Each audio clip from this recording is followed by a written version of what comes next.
Não tem como nós obtermos o sucesso na nossa família se não buscarmos na Bíblia os ensinamentos, os princípios que vão ser aplicados em todas as áreas da nossa família.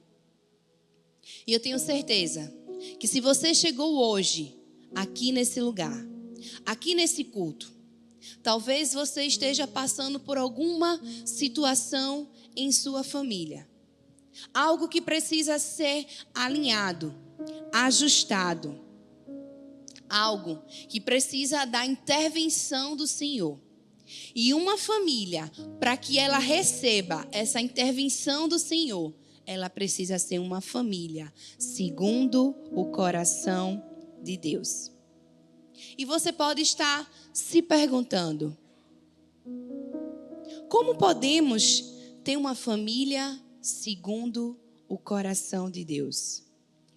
Em primeiro lugar, valorizando-a. E eu já começo perguntando para vocês: como você tem tratado a sua família? Aí na sua mente você já deve ter respondido. Eu pergunto novamente: mas será que a sua resposta condiz com um padrão celestial? Será que o que você respondeu, será que o que você pensou nesse exato momento condiz com o padrão e o valor celestial? Muitas pessoas só valorizam sua família em termos emocionais. Resumindo tudo, quando vai tudo bem, quando estamos nos dias bem, quando está sem problema, sem estresse. Mas na primeira crise que bate às nossas portas, quando as dificuldades começam a aparecer no relacionamento, qualquer outro desgaste emocional para a nossa vontade, o nosso desejo, tenta travar o nosso comprometimento com a nossa família. Porque se atribuir apenas o valor emocional à família pode ser uma grande armadilha para as nossas agendas. É aquela historinha que a gente escutou bastante de uma criança que diz para a mãe: mãe, vamos morar na igreja. Mas por quê, meu filho? Porque lá papai é tão bom, tão legal, amoroso, carinhoso, atencioso. Nós precisamos entender que o que Deus pensa das nossas famílias. A forma com que Ele pensa nas famílias é uma forma especial e singular. Nós devemos pensar e agir da mesma forma que Ele pensa sobre nós. Mas para isso é necessário que nós entendamos de uma vez por todas que a nossa família precisa estar com uma escala de valores corretos. Nós precisamos seguir uma escala de valor correto. Mas que escala de valores são essas que nossas famílias precisam ter? Em primeiro lugar, nós precisamos colocar Deus como prioridade em nossa família. Em Lucas 14, o versículo 26 diz assim: se alguém vem a mim e ama seu pai, sua mãe, sua mulher, seus filhos, seus irmãos e irmãs, e até a sua própria vida, mais do que a mim, não pode ser o meu discípulo. Um dos mandamentos mais preciosos que a gente tem é de amar a Deus sobre todas as coisas. De toda a nossa alma, de todo o nosso coração, de todo o nosso entendimento e de toda a nossa força. Jesus, ele estava dizendo isso para as pessoas que estavam ao seu redor. Não adiantava você amar o seu pai, a sua mãe, o seu irmão, ou amar a si mesmo, do que amar o Senhor. Ele estava querendo dizer que nós estávamos colocando todas as outras coisas como prioridade, e quem deveria ser a nossa prioridade não estava sendo. Na prática, o que é que isso nos ensina? Que nós precisamos estar dispostos, que nós precisamos fazer algo, nos sacrificar por amor, para colocarmos o nosso Deus no primeiro lugar. Nós temos histórias de homens que foram exemplo de colocar o Senhor como prioridade. Abraão. Quando o Senhor pede ali para que Abraão sacrifique o seu filho. Talvez se fôssemos nós hoje, será que nós atenderíamos a esse pedido do nosso Deus? Sacrificar o nosso filho? O Senhor não queria tomar o filho de Abraão. Esse não era o objetivo, mas o que o Senhor queria conhecer o coração de Abraão. E Abraão assim fez. Levou seu filho para sacrifício e ali o Senhor poupou. Outra pessoa que nos ensina a respeito de colocarmos o nosso Deus como prioridade é Ana. Ana clamou, chorou, pediu a Deus por um filho. O Senhor a concedeu, deu um filho a Ana.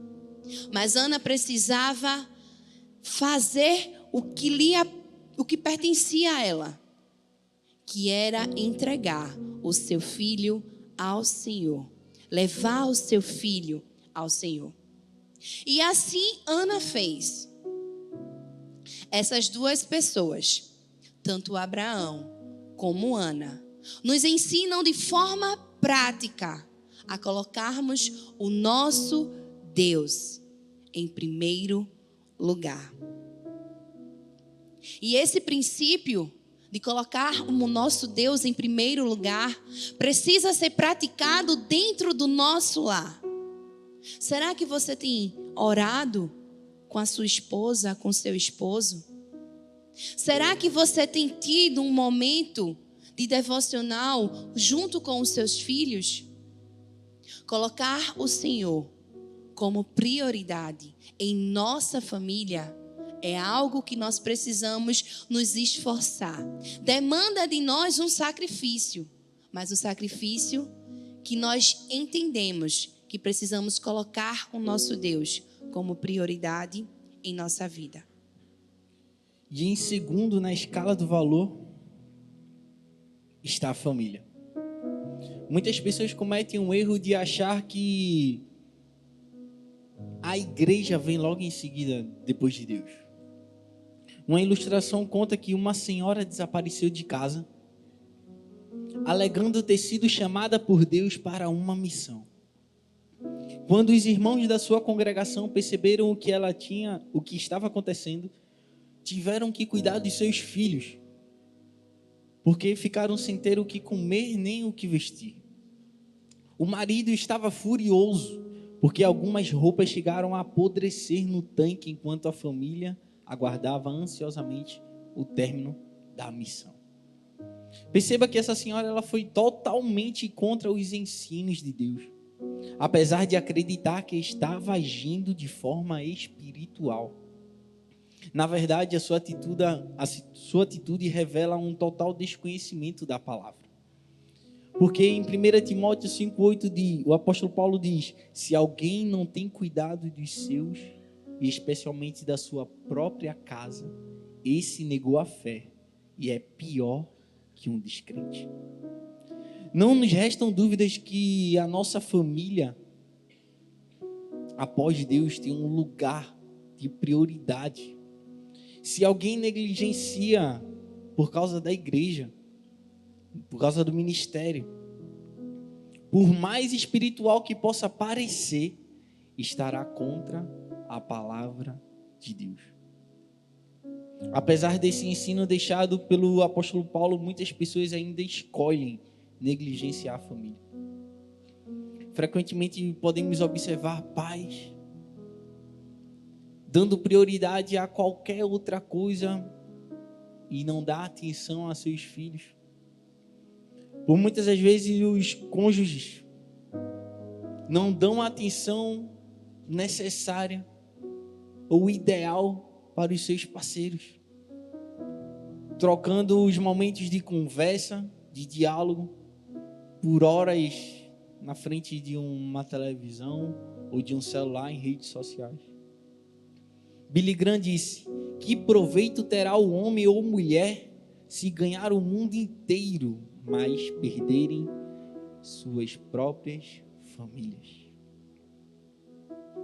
E em terceiro lugar, na escala do valor, o trabalho.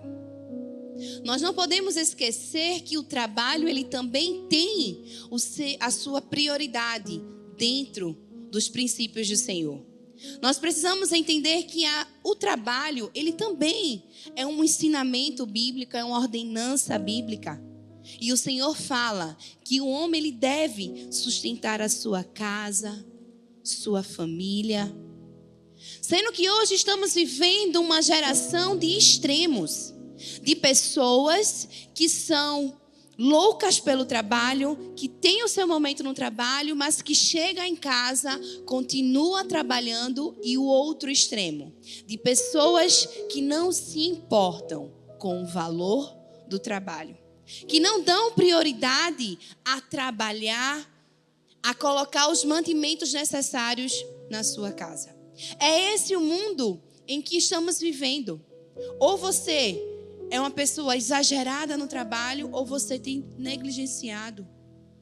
Que nós não possamos estar em nenhuma dessas esferas, mas que nós possamos entender que o trabalho, ele também tem a sua escala. Primeiro Deus acima de tudo, depois a família, o trabalho.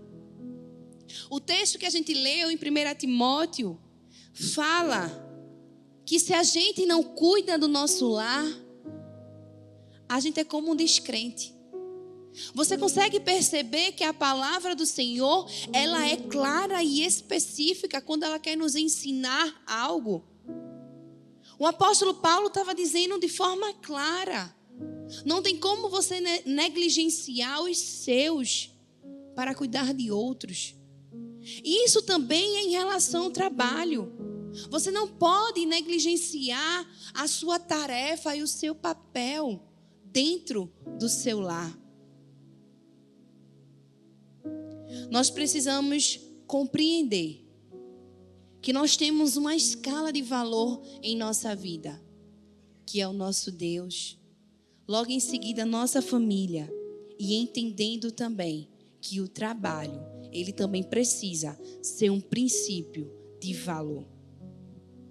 E em segundo lugar, para a gente ter uma família segundo o coração de Deus, nós precisamos continuar perseverando. Perseverar significa continuar, ficar, permanecer. Talvez existam famílias hoje aqui que já não carregam mais essas características. Quando falamos sobre família, sabemos que nem tudo é plenitude. E que muitas vezes podemos nos encontrar nessas situações familiares em que não vai bem. A dificuldade aperta. As situações ficam complicadas, o relacionamento fica difícil.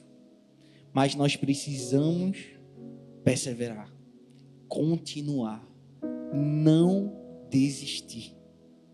Em Colossenses 1:11 diz: sendo fortalecidos com todo o poder, de acordo com a força de sua glória, para que tenham toda a perseverança e paciência com alegria. Quantos de nós temos perseverado pela nossa família com paciência e alegria? Ou será que no meio dessas dificuldades nós murmuramos, nós pensamos em desistir?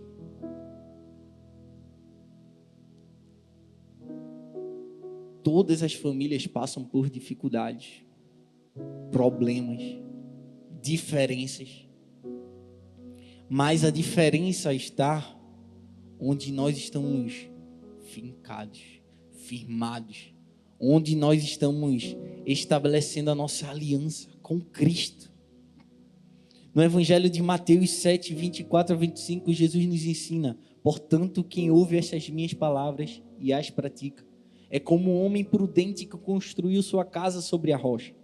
Caiu a chuva, transbordaram os rios, sopraram os ventos e deram contra aquela casa. E ela não caiu, porque tinha seus alicerces na rocha. Quando nós estamos firmados na rocha que é Cristo, ainda que venham as diversidades, problema, o tempo da vaca magra, o que for, nós vamos continuar firmes, perseverando e acreditando. Porque o objetivo de Satanás é atacar a família. É mostrar e tentar mostrar de todas as formas que a gente não vai conseguir, que não vai dar certo, que a melhor opção é desistir.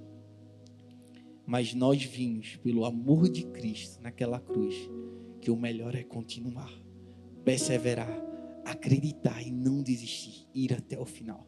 Porque foi o amor de Deus para com Jesus que fez com que ele continuasse e fosse até o fim naquela cruz. Nós temos que estar sensíveis e com os ouvidos atentos para a voz do Espírito Santo, pois muitas das vezes nós somos distraídos.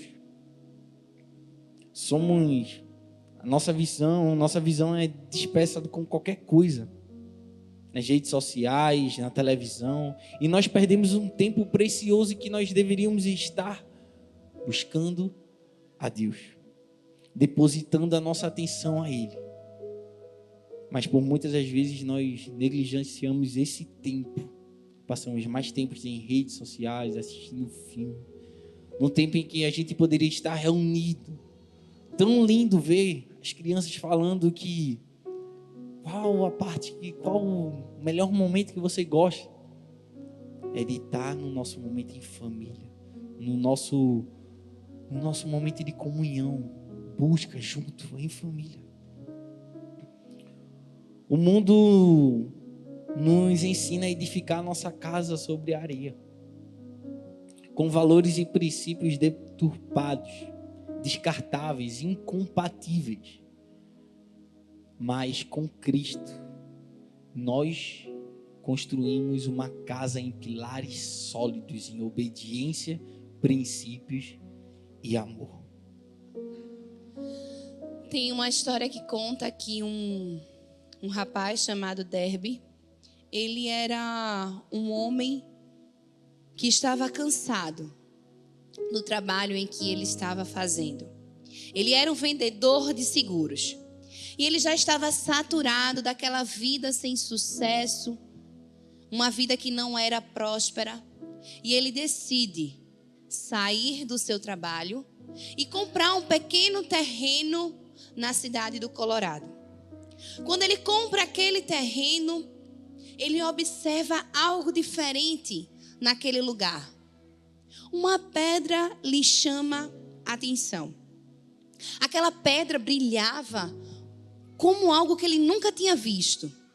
Então ele pega aquela pedra, leva para pessoas especialistas e vê que aquela pedra é um pedacinho de ouro. Aquele homem, ao saber que na sua terra existia uma possível mina de ouro, fala com seus vizinhos, conta daquilo que estava acontecendo, compra mais terras ao seu redor, compra maquinários e começa ali a cavar. Sendo que de tanto ele cavar, as pessoas que estavam ao seu redor já tinham desistido porque não apareciam as pedras, o ouro. Aquele lugar não estava aparecendo que seria uma mina. Então as pessoas que estavam com aquele rapaz decidem que, olha, devolve todo o dinheiro que eu investi, devolve todos os recursos que eu te dei, porque este lugar não tem ouro. As pessoas deixam Derby sozinho e ele continua cavando mais um pouco, até que ele não encontra nenhum ouro naquelas terras. Já desanimado, ele decide vender aquelas terras sem valor para a primeira pessoa que aparece. ali aparece um rapaz e compra aquelas terras.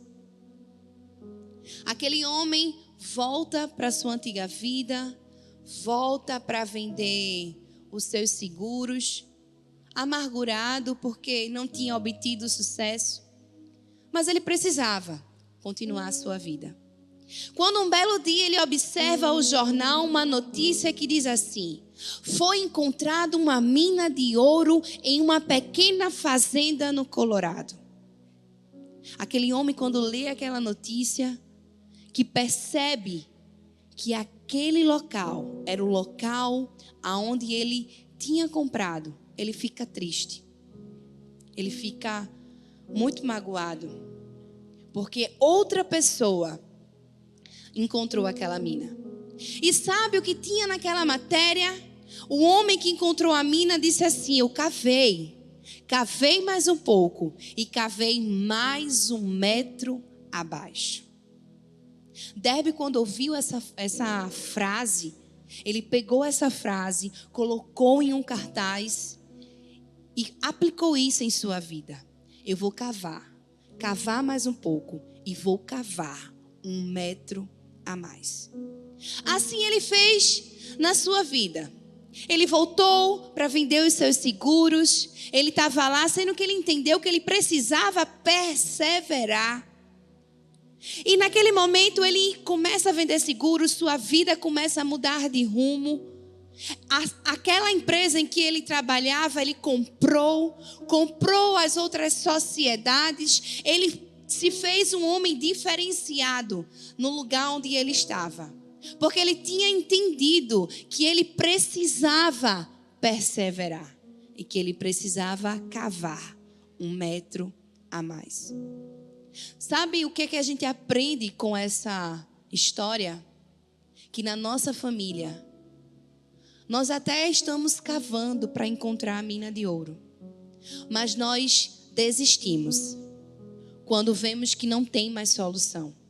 Quando vemos que aquele ouro na nossa família nunca vai aparecer, nós resolvemos desistir. Nós não queremos mais continuar. Onde o Senhor está dizendo assim para a gente: cava mais 1 metro a mais. Que nós possamos perseverar em nossa família.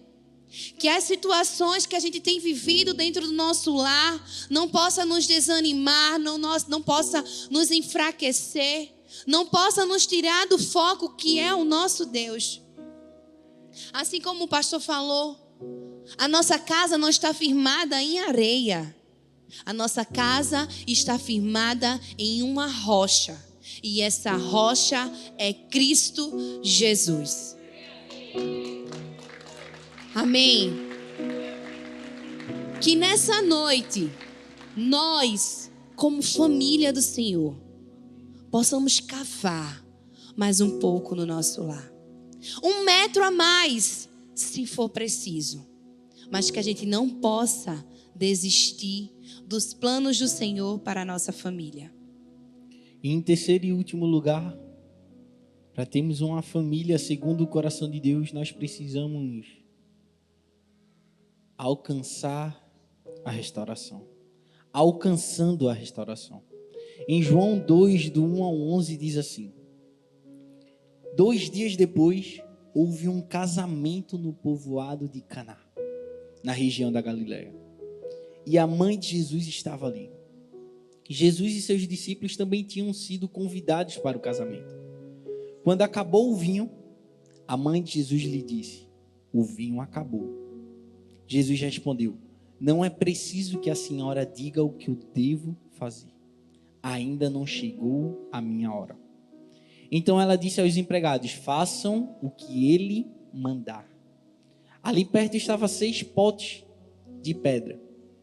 Em cada um cabiam entre 80 e 120 litros de água. Os judeus usavam a água que guardavam nesses potes para as suas cerimônias de purificação. Jesus disse aos empregados: encham de água esses potes. E eles os encheram até a boca. Em seguida, Jesus mandou: agora tirem um pouco da água desses potes e levem ao dirigente da festa. e eles levaram.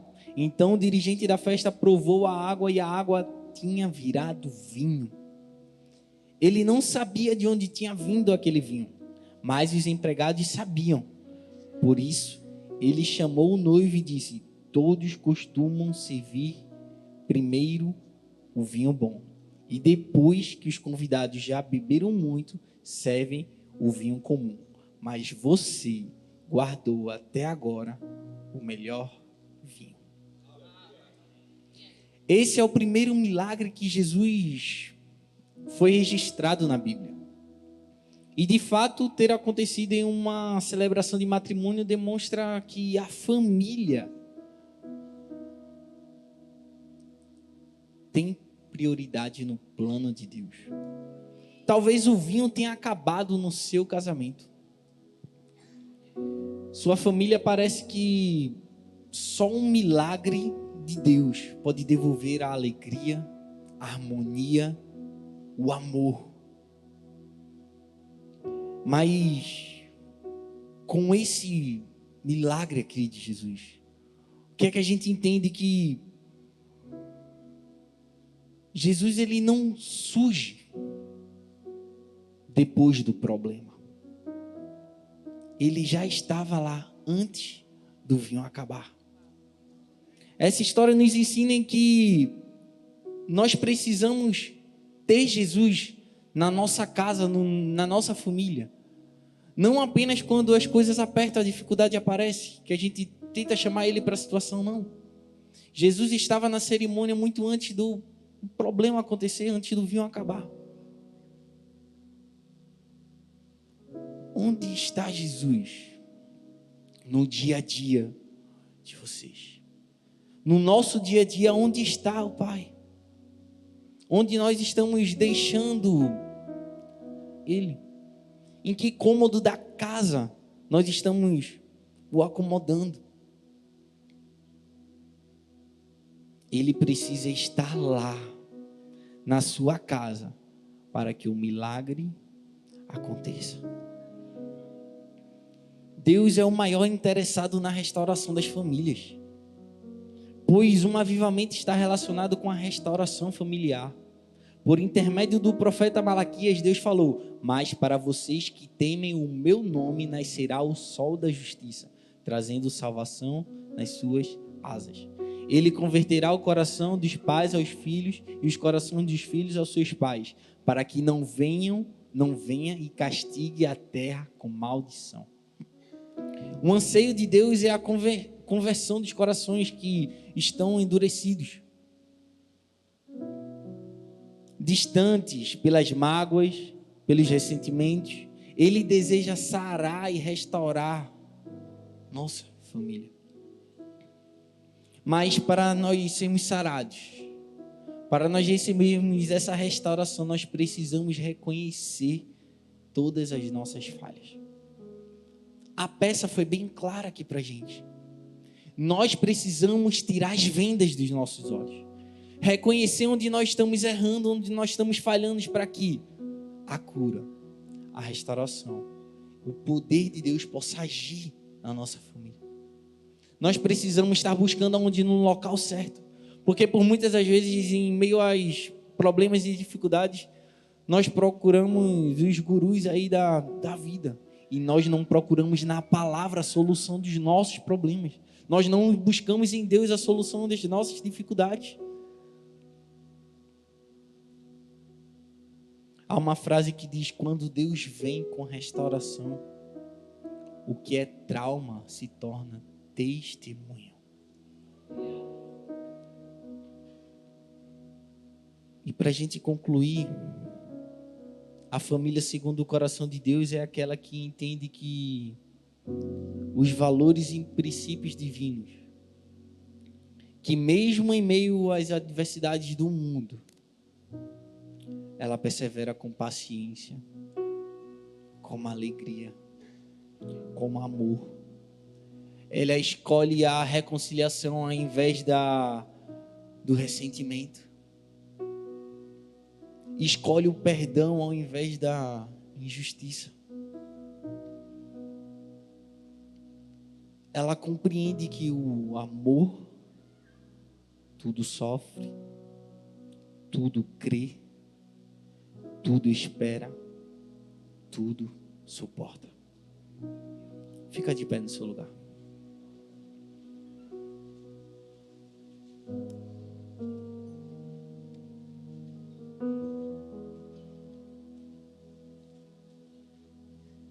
Nesse momento, você vai fazer uma oração aí com a sua esposa ou seu esposo. Uma oração que só vocês vão se escutar, você e Deus. Porque precisou chegar esse momento aqui para vocês olharem nos olhos. Precisou vocês assistirem a essa peça para vocês verem que as vendas precisam ser retiradas. E Deus, Ele marcou esse momento para começar uma restauração na sua família. Mas você precisa entender que só depende de você agora. Você precisa escolher o perdão, a reconciliação, o amor. Abrir mão do seu ego, do seu orgulho. Pedir desculpas. Por muito tempo isso foi falhado no seu dia a dia. Palavras de afirmação, elogios. Mas nesse momento em especial, ora com ela. Ora com ele. Apresente a Deus nesse exato momento o que vocês estão passando. Ele tem a solução